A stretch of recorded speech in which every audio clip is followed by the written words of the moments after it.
السلام عليكم يا أحلى متابعين. تعالوا نصلوا على النبي. اللهم صل وسلم وبارك عليك حبيبي يا رسول الله.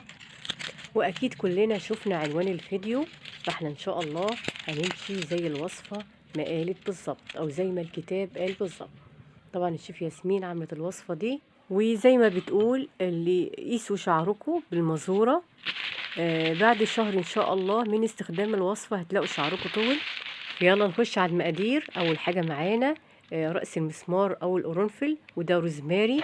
ممكن نحط روزماري جاف او فريش طازه يعني. وده حبه البركه، وادي ورق السدر. وكمان معانا كركديه، وده ورق اللورة او ورق الغار. معانا كده كام ورقه. كل المكونات دي ما ننساش عودين القرفه. دي معانا كده كوبايتين ميه، وكم زهرايه كده من الكركديه. ولو وصلت لحد هنا ما تنسوش تصلوا على النبي. اللهم صل وسلم وبارك عليك حبيبي يا رسول الله. وتشتركوا في القناه. يا رب اللي يشترك في القناه ربنا يرزقه بحج بيت الله الحرام.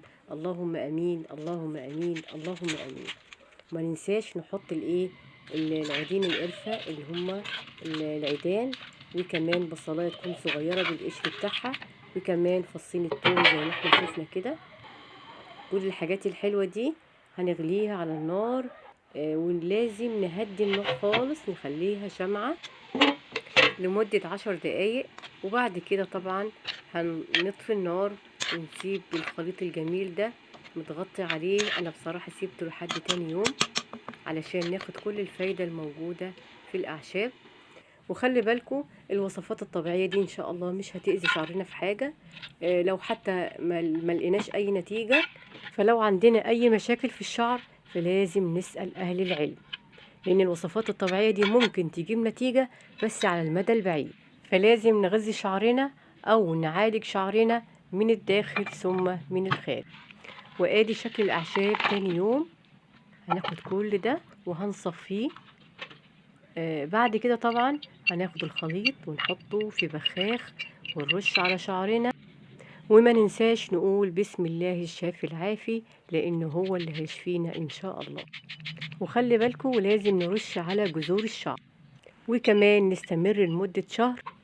واللي هيجرب الوصفة ياريت يقولي، علشان طبعا أنا هكون سعيدة جدا. وإن شاء الله أنا كمان لازم أجربها. بس أنا هنا ضفت إضافة. خدت من المية دي وعجنت منها الحنة. أيوة دي حنة. خدت من الحنة دي معلقتين تقريبا، وعجنت بالمية الحلوة دي.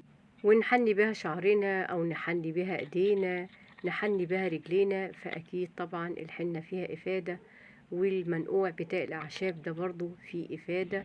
وما تنسوش تقولوا بسم الله الشافي العافي. نشوفكم في فيديو إن شاء الله جديد. ولو عجبكم الفيديو ما تنسوش تشتركوا في القناة. ولو عجبكم الفيديو اشتركوا في القناة.